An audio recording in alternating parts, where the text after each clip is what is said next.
Once a clash that shaped title races, now a fight for survival. Spurs and Manchester United find themselves in unfamiliar territory, languishing at the wrong end of the table, desperate for 3 points to ignite their faltering seasons. With both clubs in crisis and both managers under immense pressure, neither can afford another setback. It's not just about pride, it's about survival. But who will get the 3 points on the weekend? Let's get right into it.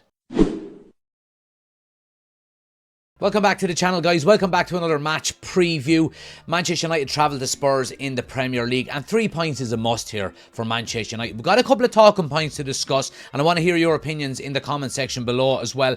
Just as we are going, or just as I'm recording this, there's been some breaking news that a couple of the underage players are being, I suppose, under consideration for travelling with the matchday squad, and Chido Obi is one of them players. So we're going to talk a little bit about that as well. We're going to talk about the wing-back selection as well. Obviously, Dorgu started at right wing-back when everyone thought he was going to be a left wing-back. So we're going to talk all about that as well. Let me know your thoughts in the comment section below, guys. I'm going to start, obviously, with the wing-back section, and we'll work our way further up the field. And we'll talk a little bit about Dorgu first and foremost. Now, look, came in as what we thought was primarily a left wing back, you know, after us wanting one for so long. And what does Ruben Amorim do? You know, he surprises us all, plays him right wing back and then takes him off, you know, pretty much, I think it was right on half time he took him off, or yeah, it was half time. So yeah, I mean, not the most glamorous of debuts for Dorgu, it has to be said. Now look, I mean, we know that naturally he will give balance, and we have seen Ruben Amorim before play inverted wing backs where you've got, you know, a right footer on the left side and a left footer on the right side, you know, when you want to attack the inside channels. And you know, when we're talking about how we set up the other day, this is the starting 11 for the game against Leicester last week. And Dorgu started in this right wing-back position. And look, I think a lot of the frustration that came out of this as well was the fact that we know Delors has been struggling quite a lot, you know, in that left wing-back role. And it's been quite frustrating seeing him do that all season. You know, he hasn't been the type of player that, and the consistency that we've seen, even from him last year. I think he got our player of the year last year. He was one of our best players last season and, you know, had a really, really strong season for us.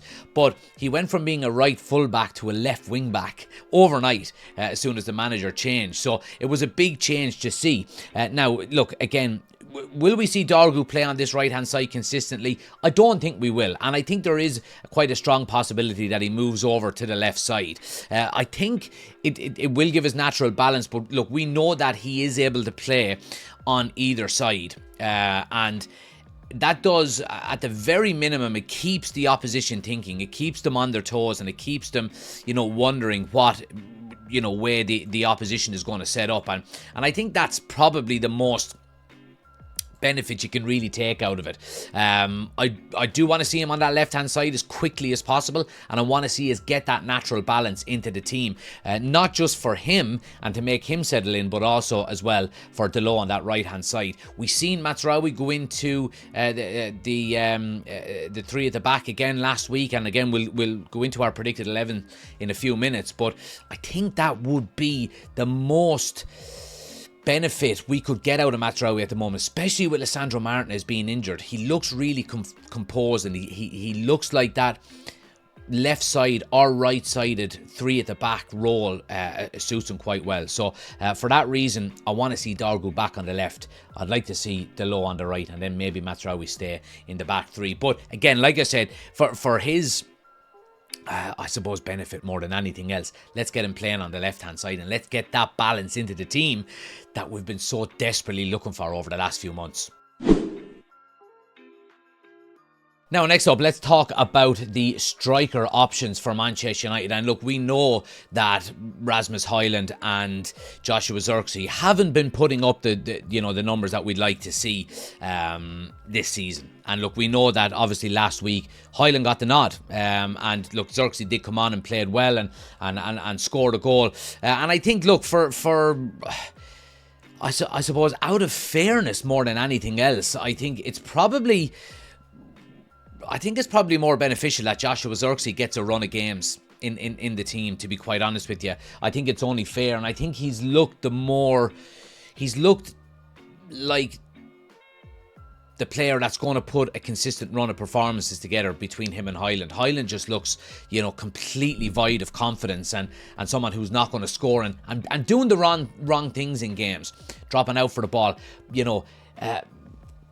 trying to be physical with centre backs and pinning them and so on and so forth. And that's not his game. His game is running the channels, getting in behind, so on and so forth. So I think it'll probably be more beneficial to United as a whole for Joshua Zirkzee to start. Now, we do need to talk as well, guys, about Chido Obi. And there has been a lot of talk over the last few days that he may be included, or he should be included, in the matchday squad for Manchester United's upcoming games. And he scored a hat-trick against Chelsea in the FA Youth Cup midweek. So there's been a lot of cause. Now, Finn from Academy Scoop yesterday said that the prospect of Chido Obi being called up to Manchester United's first team squad for the game against Tottenham appears increasingly plausible. Now, he's on top of everything to do with youth at Manchester United and in terms of signings and so on and so forth, and he seems to be on the ball, because we've had updates today from Nathan Salt suggesting that Chido Obi and James Scanlon are not involved in the under-18 game today. Both are training with the first team and are under consideration for a place in tomorrow's squad. Now, obviously, we're going to be focusing on Chido Obi Martin, and is he going to get some minutes? We're desperate for goals, and this kid can score goals. Now, he's been scoring goals at under 21 level, and he's been playing above his age.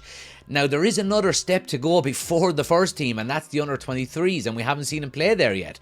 So is he going to come into this team and score goals for Manchester United? He may well do so. However, I've mentioned this on numerous occasions that I think it's more beneficial for Manchester United in the long run to not overplay this kid too soon, because you bring him into a Manchester United squad, the first team squad, and he gets some minutes and he doesn't play well and he doesn't score, let's go say he scores 1 goal in 5 appearances. Lads are going to say, well, and the pressure is going to come.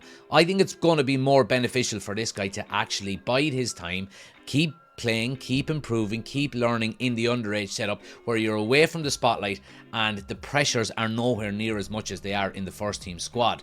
And then maybe at the start of next season, in 12 months, in 18 months, whenever he's ready to come in and hit the ground running.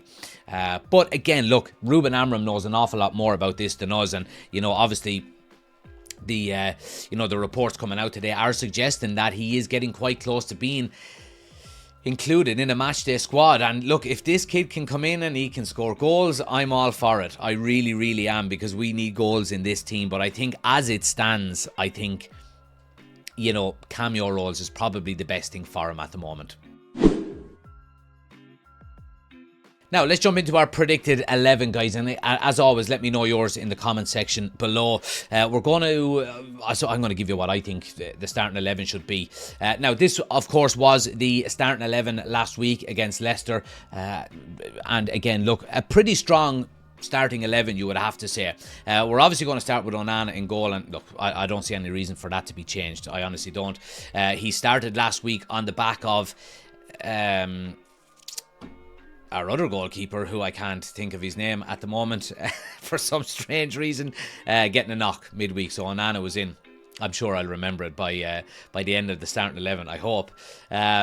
The back three then, Lenny Yoro, Maguire and Mazraoui. Now look, we mentioned and we spoke about Mazraoui already, and I think it's a good opportunity for him to get some minutes in that back three. I think it's quite beneficial to United that he's so comfortable playing in, one of the wide areas there in the back three, and I think he will remain, to be quite honest with you. What I think might happen, I think, look, we've seen Lenny Yoro being rotated in and out of the team over the last few weeks and the last few months since Ruben Amram got there and since he came back from injury, and I think he will drop out again, and I think we'll see De Ligt come back in, if I'm being honest. Now, Ruben Amram did mention in his press conference yesterday that there were some issues in terms of illness and a couple of injuries midweek. We don't know what they are yet, and he's obviously not going to, show his cards before we go into a game this important.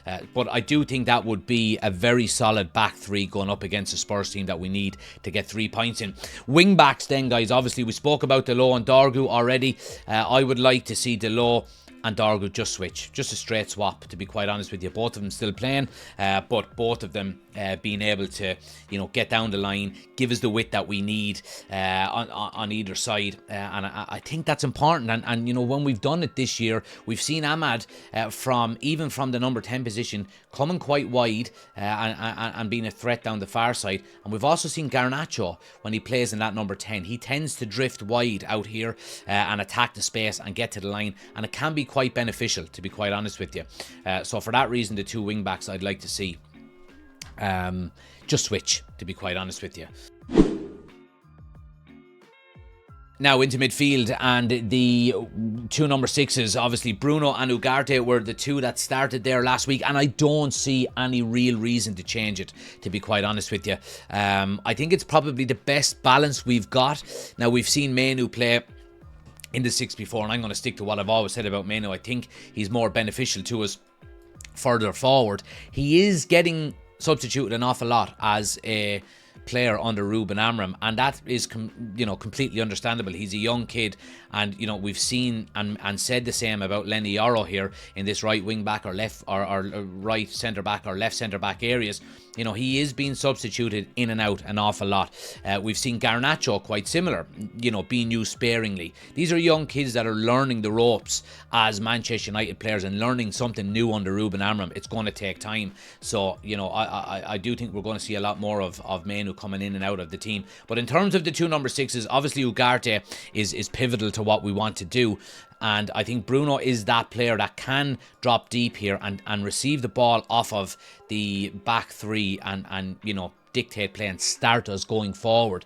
And he's got a long ball in us. He's got, them 30, 40 yard balls that he can play into space, whereas I don't think Manu is that type of player. He's very neat and tidy in short and tight areas, and he's good at creating going forward.